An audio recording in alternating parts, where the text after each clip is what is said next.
So we're actually work back and forth between Android Studio and Constraint Layout. So sometimes you'll see, oh, we're not making a lot of progress on Constraint Layout. That's because we're working hard on Android Studio. And to talk a little bit about Constraint Layout, Nicolas will give you a little overview. All right, so first, where are we right now? We just shipped Android Studio 3.0. If you haven't updated, I highly recommend for you to update. We added a ton of things, specifically in the layout editor. Lots of improvements. For example, the conversion from old layout to new layout is definitely much better, believe me. Plus, we support the new features we added in Constraint Layout. So definitely go and get it. Constraint Layout is, the current version stable is 1.02, which is starting to be a bit long in the tooth. But we are working pretty hard on 1.1. We released beta 3 2 weeks ago, and we are hoping to get beta 4 probably sometime this week, if we can. And the idea is to get a final stable version of 1.1, maybe like within a few weeks, hopefully. Compared to 1.0, lots of improvements, performance improvements, new features, but we'll talk a bit about that. So for hopefully the few of you that do not know about Constraint Layout, what is it? Well, it's something that allows you to set up positioning of widgets. The typical thing is you position it relative to another widget, and that should remind you a lot of relative layout, right? But the concept is very simple. You have something, you put it relative to another one, minus or margins. The one difference we have, the very, very basic difference, is that we can actually set up a position as a center between two anchors, meaning that it's not just a center in the parent, it's a center within anything you connect to. So you can be centered between two elements, center with, etc. The other interesting thing that you see here is that center allows you to set up a bias, so you can be, in some ways, more centered on one side or the other. But the combination of those two things, relative positioning and center positioning with bias, allows you to build pretty easily flexible UI that will adapt to your screen resolution. Another thing we support is the dimensional constraint. Like here, I'm showing you the ratio, but basically we've got a couple of interesting stuff there. You can use the change feature to, in essence, get group behavior. So often, it's not just that you want to position one element just on its own. It's more like you want to think about a set of elements and positioning them. The difference with chain compared to other view groups on Android, and you can, by the way, still use those other view groups inside Constraint Layout. But the advantage of change is that it only works in one dimension, so you can do this group behavior only, for example, vertically, but do something completely different horizontally, and vice versa, which is something you cannot do if you are using a normal view group. The other advantage is that we keep the layout very flat, which has some nice properties in animation, which is the subject of this talk, so we'll show you a little of that. And finally, one interesting concept that we have is this idea that we can provide to you helpers objects, meaning that those things are objects that they won't actually appear in your screen. They are not here to, to show something. They are here to help you create and build your layout, your UI. So it's a way of helping you setting up all those complex constraints. And the one you see here is very useful. It's called Guideline, and think about your designer talking about key line, red line, these kind of things like horizontal or vertical lines that you can set up to, for example, relative to one side or the other, or as a percentage, and then you can build your UI based on that.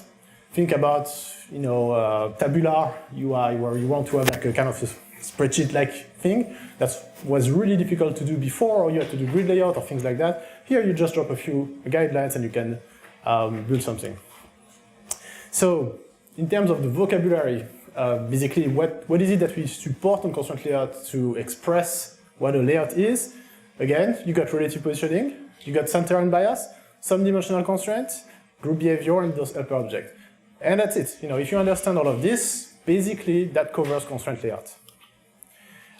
Let me hand it to John for manipulation. Now, there are two main ways you can animate with constraint layout. One is direct manipulation, and the other is constraint sets. And so first I'll talk a little bit about direct manipulation. So what am I talking about? You can actually just change parameters of the layout, and the layout will resolve itself, and you can animate. Typically, you'll use transition layout to do that. And so let's go through a small example. First, you'll take some object from the view, from the constraint layout, and you'll change some parameter. In this case, the simplest possible case I can think of is just changing the minimum height. Of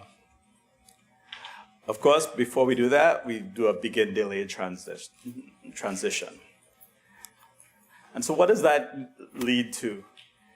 If you were in a chain, you could see that the chain would actually rescale, and you'll notice subtle positioning and adjusting of everything as you select objects, because the chain is actually resolving its chain constraints while you're animating.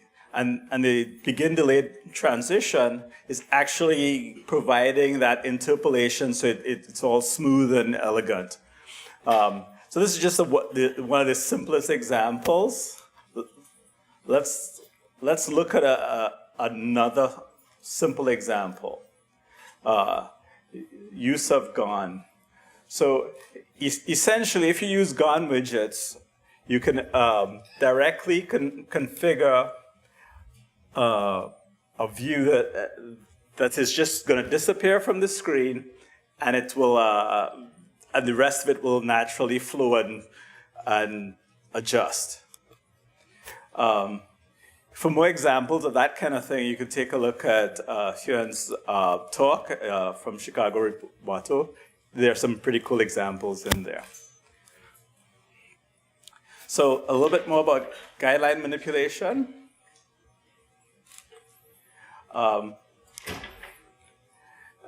Now, guidelines, as Nicolas just pointed out, is a very simple, you just creating a line and positioning it. But that actually can be a very powerful element inside of your system, because you can hang a whole bunch of stuff off of that guideline, and all of that gets positioned by that guideline. And you can specify it in exact values or in a percentage value.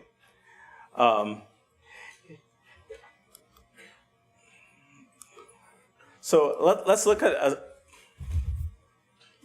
I don't know, strange. Let's look at a simple example. If we just create a guideline and we center an OK button on it, we put it up at 64 dips. So you do that all in your layout. Just position everything in constraint layout. You can do it in the GUI builder, as I've done here. Then you can get that guideline anywhere in the system. You get the end position. If you get it that way the layout is deciding where the ending position will be. And then you create an animator based on it. Animating from 0 to end. You have to do an update listener. And then you just change the layer parameter in the middle of it. Of course, you can then do other things with that. So you can change the duration. You can set a kind of a little bit more of a fun interpolator, the bounce interpolator, and then you just start the animation. Now, in the next release, we're going to simplify that so that the guideline will actually have a property, guideline end, guideline begin, guideline percent, so that you could actually do it even simpler than with just directly using object animators. But what would you get? Now, notice the OK button is bouncing in. So it's a simple trick, but now you've caught the user's eye because the OK button is just moved a little bit at the start of right after inflation. So it's a very, very simple example. It's a quick additional 10 minutes of coding, and you've achieved a little bit of a differentiator in your app. Okay. Okay, and so one thing that's interesting with guidelines is that you can think about it as a way of injecting values into your layout. So if you set up your layout with guidelines, if you modify the values of those guidelines, everything's going to move accordingly, right, to the constraint you set up. And we can use that to our advantage. So, you know, if you look at this layout, I got this big vertical guideline, you know, and all those elements, those images and buttons that are tied to that guideline. If I were to move the guideline, everything's going to move, you know, in a nice kind of parallax effect. So what I can do here is simply set up a touch listener and change the params like we saw before, but this time in reaction to a touch event. And if I do that, you know, I got this pretty nice effect where things move, you know, relative to the guideline direction. So, as I said, try to think about those things as potential input to your layout to parameterize your layout. So here's another example, a little more involved, of the parallax effect. And that actually works exactly the same way. You got here a recycler view containing, you know, normal layout with constraint layout. And the image here is actually bigger than the bounds of what we are showing, but it's centered onto a guideline. So this is what it looks like, basically.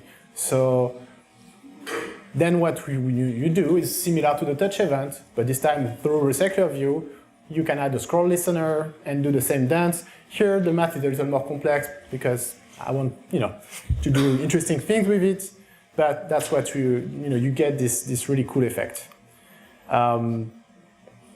What's kind of, and you saw like it works basically with the full recycler view, nothing special here.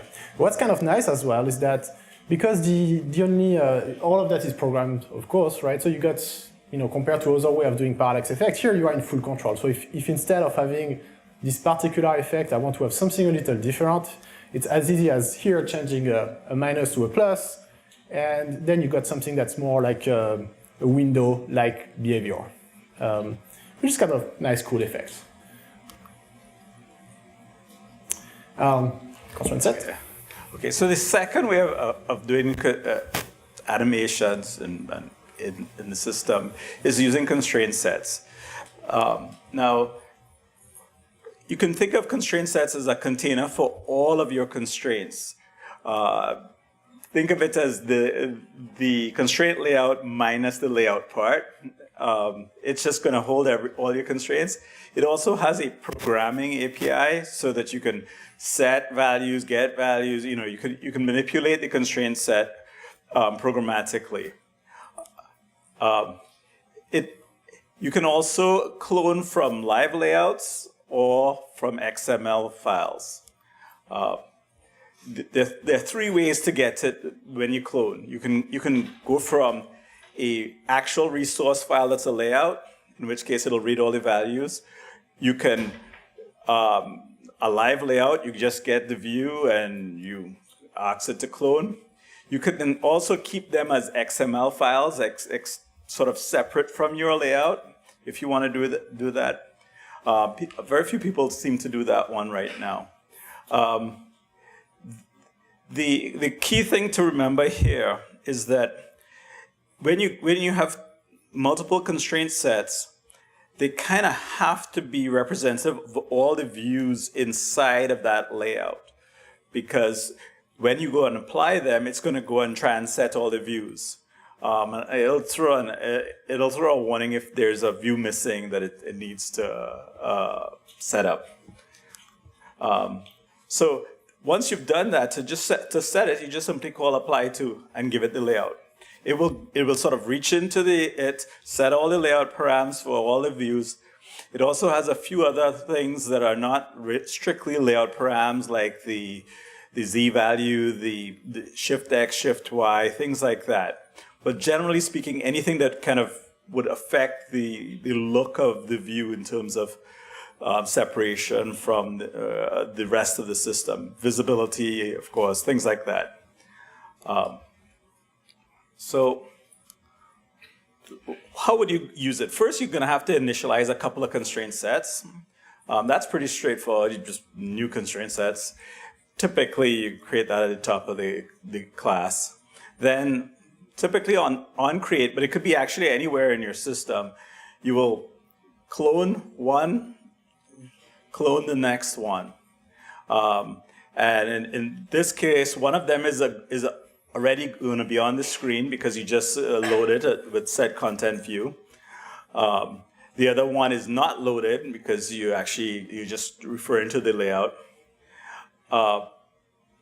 Once you've done that, now you actually have captured the two states. And for whatever reason you need to change the state, you just simply set, apply to, and the constraint layout, assuming you've captured the constraint layout as well, which you have.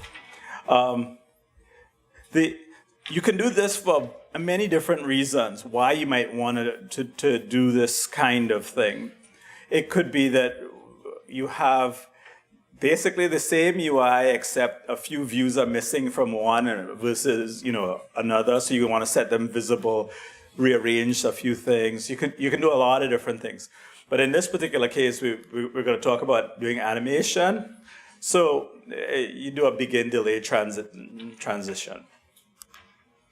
So let's look at just some very simple examples, and we're not going to go into the actual setting, but in this particular case, I've just created two layouts, relatively simply. One has a view up top, one in the other one, the view is down below. And then when you click, it goes to the top. Notice the fade in pattern goes up and fades in. We'll discuss that more. So here's another one. You could imagine it where you want to show more details, and you just change the state and bring in the more details. It's sort of quick, simple, very easy to build out UIs like this. Now, one of the things that you can do in this situation is you can change the custom transition. And you saw it yesterday. In this particular case, I've sort of made a copy of the auto transition that's within Android's framework, and I've just sort of copied it and made it my transition set. So essentially, I'm producing the same effect as I was producing before, but now I own the sequence. Now, let's take a look at some of the things this thing does. You see it's setting the duration. 1 second, it's duration in milliseconds. It sets the order to sequential, which means the first transition that you add is going to happen first, then followed by the second transition. The first transition in this case, actually contains two transitions that will occur in parallel. One is a fade out and one's a change bounce. So what that's sort of saying is, first, fade out and change and move the objects in the screen at the same time, followed by then fading in objects. So notice when the object goes to the top, after it goes to the top, contrast fades in. The word contrast fades in. But when it's going down, everything is moving while the contrast is fading out. So the sequence is very specific, and that's actually the default. But you can change things. So you can say, let them all happen in parallel. And I just moved it very simply. There are a couple of different ways you can do it. But you see the behavior of there's no post fade in of contrast. It's actually there at the start. And so you can choose to do lots of things. So in this particular case, I go get a little creative, and I just added a bounce interpolator. So it makes it a little more playful, and you can choose all manner of pattern. And there are lots of different examples of how you can adjust this. But this way, you have two layouts, you're switching back and forth between them, and then you're tweaking the look of it. But you can actually get really, really fancy. And if you look in this one, and it's too much code to show you here, but you'll see that this is bouncing around in various patterns. It's actually using the physics library to do its animation at the end.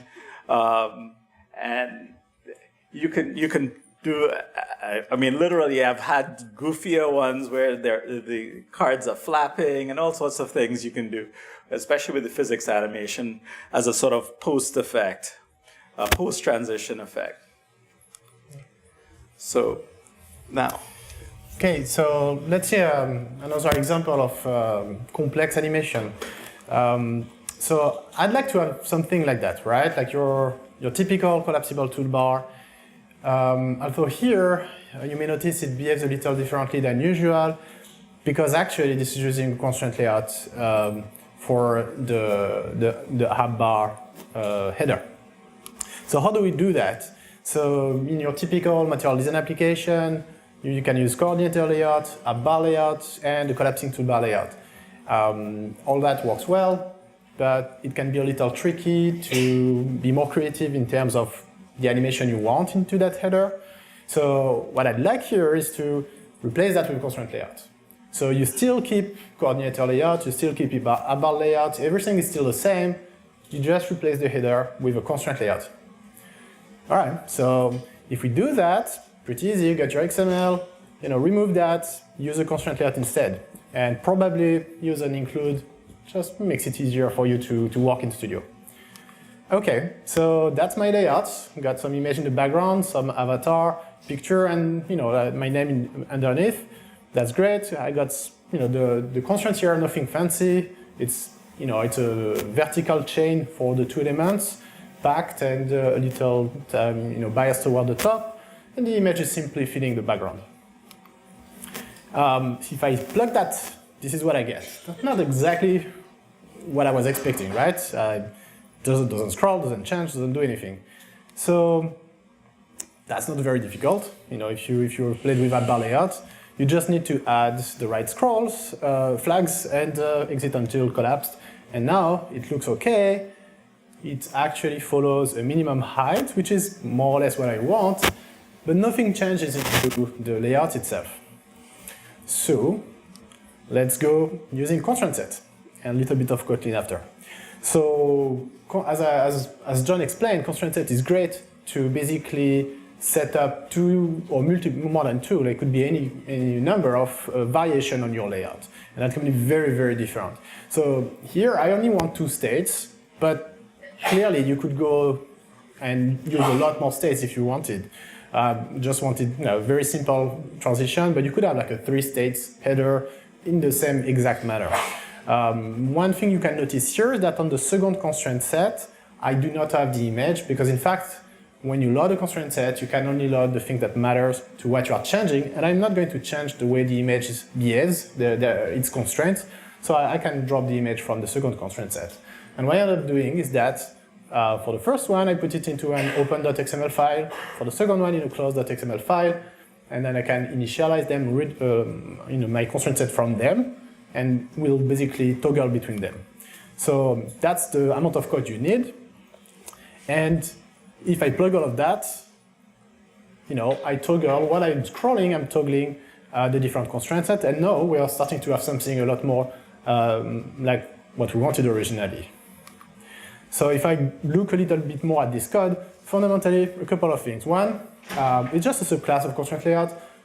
You don't need to make it a subclass at all, because the trick here is to re-implement the on-offset change listener of a bar, but you could do it outside of a subclass, obviously. But having a subclass is kind of nice because I can just write my little subclass in Kotlin. It's neat, and I can just replace in the XML pointing to that, and everything will work nicely.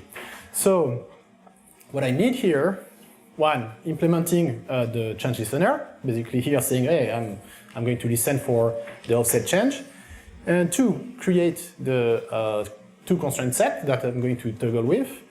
One thing here, and you notice that in John's example, we were initializing the constraint set in the onCreate.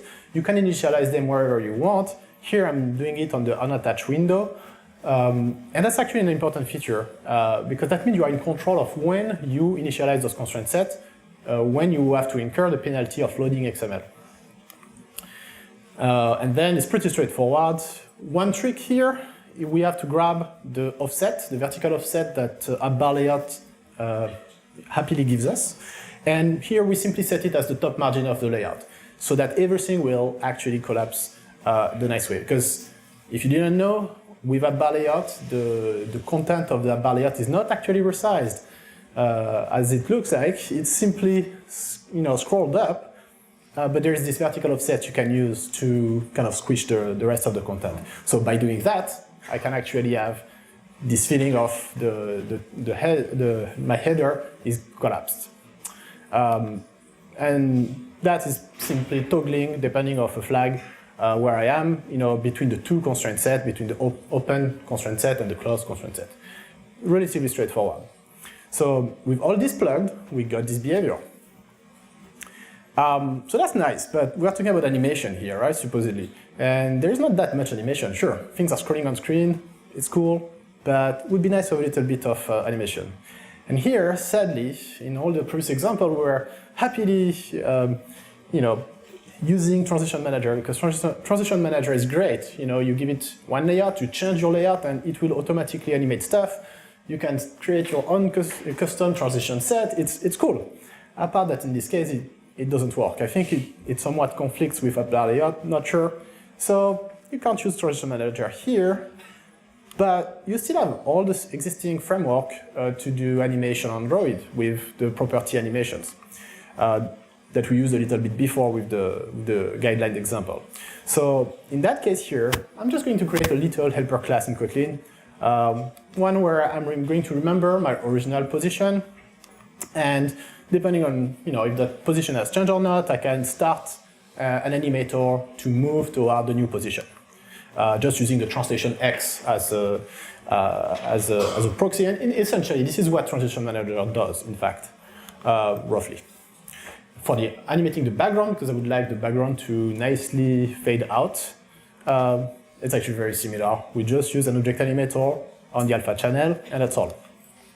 So all together, the class looks a little more complex, but again, I just went through all of it, so it's not that complicated. One trick here is that I'm initializing my helper object that will handle this translation in the on layout. You could initialize them wherever you want. If you do it in the on layout, that means that the first layout is not going to be animated, which is nice. But if you wanted to animate everything, you could have initialized them on the onCreate or whatever. And that means that the first time they come on screen, they would have slide in. Beyond that, the only thing I need here in the on layout is to call evaluate. So we got those, creation, and then I call the evaluate on those helpers, and everything will work. For the background alpha, it's actually, it went fast, but it's similar. I just need to call the alpha when I toggle the constraint set. And now, with all of this together, you can see that everything is animating and doing exactly what I want. And here, again, you got the advantage of, it's a little more complex in terms of coding, but you have a lot more flexibility into the final result that you are looking for. And again, you are not limited to 2 constraint sets. You could have way many more than that. So, summary for this section. Constraint layout and the constraint set gives you a lot of flexibility in how to express your layout, how to express those different situations that your screen can be in. You can piggyback on existing classes that the framework provides. Kotlin is very nice. And definitely, simplify your code. And Object Animator and all the property animation framework is still there. You can still use it. Let me talk a little bit about something different here. So we talk a lot about layout in general and constraint layout in particular, and the animation. And we got this concept with Guideline as a helper object. And in fact, with Constraint Layout 1.1, and Constraint Helper, sorry, I'm getting ahead of myself. So Constraint Helper is basically the class we are using to keep a list of views. You can think about it as a little bit as a virtual view group, because the problem we are trying to tackle here is that if you want to have an object that references other views in your layout, the traditional way of doing it is using a view group.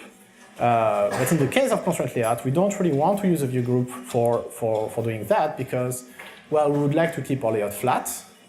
And the other thing is there's a lot of situations where you actually would prefer to not create that hierarchy because those elements that would be in that view group, you actually want them to be in more than one view group, you can imagine.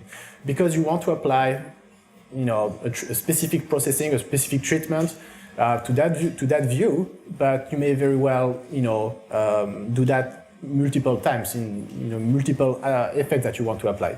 So we got this class, Constraint Helper, that essentially is going to keep track of referenced IDs and allows you to keep track of a list of views, all declaratively in your XML. And on 1.1, we are using that for two objects, two helper objects. One is barrier, that we didn't talk about, but essentially allows you to get out of a set of widgets the maximum or minimum of a position, which can be very, very useful.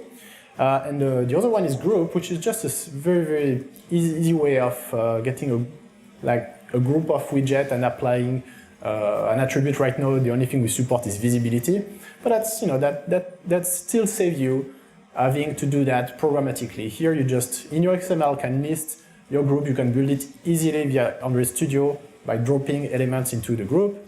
And then when you want to hide or change the visibility of a bunch of widgets, you just have to change the visibility on that group, and that's all. So very convenient. But how does that relate to animation?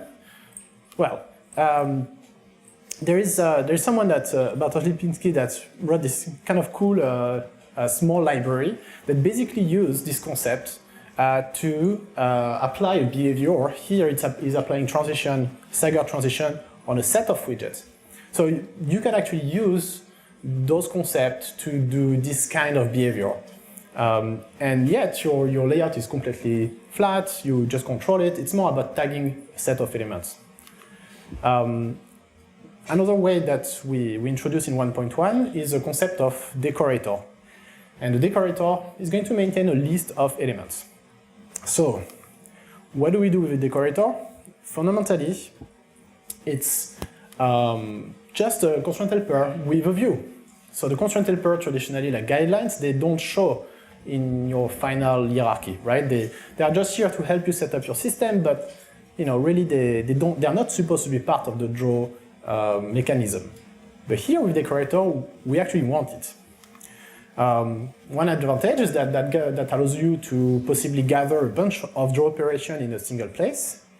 The other advantage is to draw something that would be depending on multiple views position. And here is an example. So quickly the code, you have an update post layout that constraint layout is going to call, after we laid out all the objects, you say, oh, now is your chance to do something, and you can override the onDraw method. And fundamentally, if you think about the drawing, what we want to do is we start with the canvas. On top of that, let's say I've got my image views, and those are normal image views. There's no trick here. They are just widgets, they are views. The only thing here is that they don't have a background, but I'm just using the normal image view mechanism to draw them. They are just vector drawables. And the decorator is going to sit in between the canvas and those views. And here I'm just drawing red circles below them. And at that point, you should say, what are you talking about? This is stupid. The views can clearly draw their own background. Yes, but if you have this mechanism where the decorator is one object that can look at all those different views, you can get interesting effects like that. A little slower.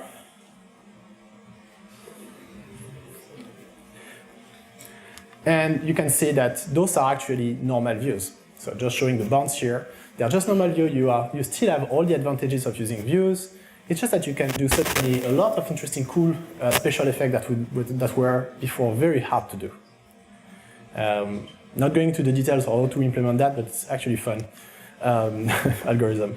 All right, let's sum it up. Basically, constraint layout allows you for a very flexible and declarative way of positioning your elements in your layout. You can directly modify those parameters to change and adapt your layout. The guidelines, it's a great way to parameterize your layout, specifically for animation, not just for screen changes. You have Constraint Set that allows you to manage multiple states of your layout, and that's an excessively powerful mechanism. You really should think about it as you don't need to have your layout instructions, the rules, they do not have to be tied to your view hierarchy. And I think that that's a really critical point that constraint layout allows you to do, is that you can really split up, hey, I need those views, but the way they are laid out is actually a separate problem. And constraint set allows you to encapsulate that, and because you can toggle and swap between constraint set, animation is a lot easier. Finally, a transition manager is going to do a lot of work for you, but of course, you still have the property animation, so you still have this really useful toolbox at your disposition. And finally, decorators, they are great for capturing this type of cross views, complex rendering effect. And that's it for the talk. We are a bit fast.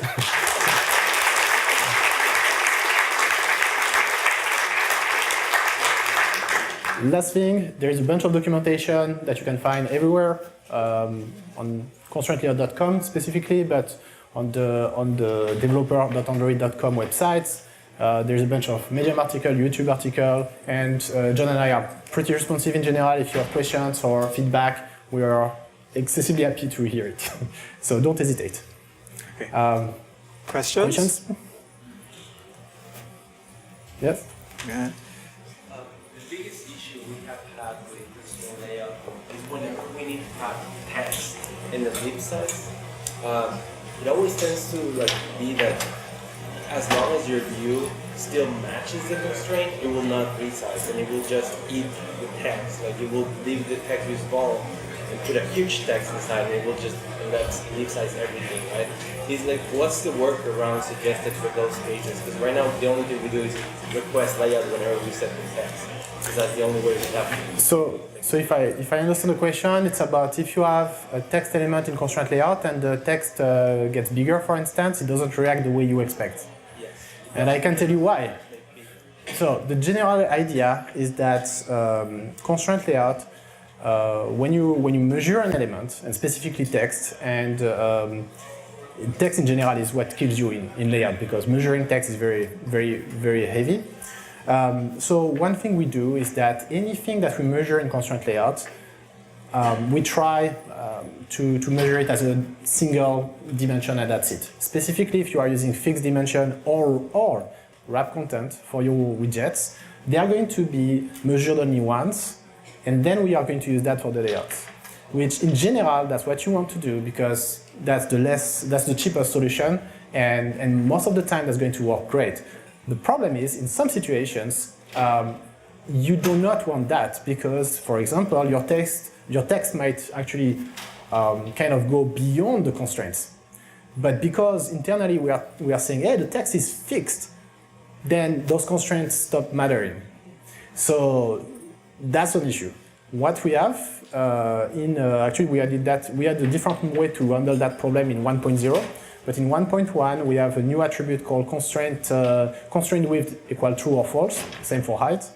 And what that will do is says actually keep your wrap content dimension, and will start as a wrap content. But if you happen to run against other elements, then do enforce the constraint, which is exactly I think what you want to do. There was a talk. I gave a talk last week on at DevFest. You can find it online. I actually goes into some of the example where you want to use these particular things. Okay. Still not? Okay, then that's different. That's called a bug, and in that case, you need to talk to me. Yeah. Contact us on Twitter is probably the easiest way to get it solved. You showed support for using the object animator with properties guidelines. Yeah. And you showed strings in there. Are there going to be constants for us? Sure. If you want, we'll put it in. Yeah, that makes a lot of sense. Yeah, we're gonna put it in and put out a release within the next week or so, really. Not sure exactly, but we have it in future development right now, and I just have to transfer the CL into the current beta. Yeah, so the question was, it's great to have those groups with reference IDs, but the studio doesn't seem to know about them, which sucks if you want to do refactoring. Yes, but luckily we're working on it, so we'll add refactoring support for this. Yeah, but it's not there right now. We know. Also, you can't even command click on the reference IDs. They don't know anything. Yeah, because I mean, it's sort of add-on to that. We just piggyback on just a string and put these things in, and there is no like deeper knowledge within the whole Android Studio world about those strings, and we're in Studio and we'll work on it. So, any other question? Yeah, I noticed at one point you were updating that guideline and you were like modifying the layout parameters, which from my understanding is actually going to trigger a whole like layout measure pass every frame, right? Yes. Actually, that's a great question. So the question is, we're modifying a bunch of stuff here via layout params, and you set the layout params, isn't that going to do a full-blown layout pass? And isn't that bad? And yes, in general, that would be bad, but actually with constraint layout, it's not that bad. Because we are, as I said, like in general, what's costly is the measurement of elements. In that case, when we already did a measure and you are simply changing the layout params of constraint layout, we are not going to remeasure elements. So it's actually pretty cheap. The only cost here is solving the system, which we do pretty efficiently. So it's true that in general and with other view groups, that might not be a good idea at all. But with constraint layout, that's actually pretty okay. Yeah. Cool. Oh. All right? No more questions? Thank you. Thanks.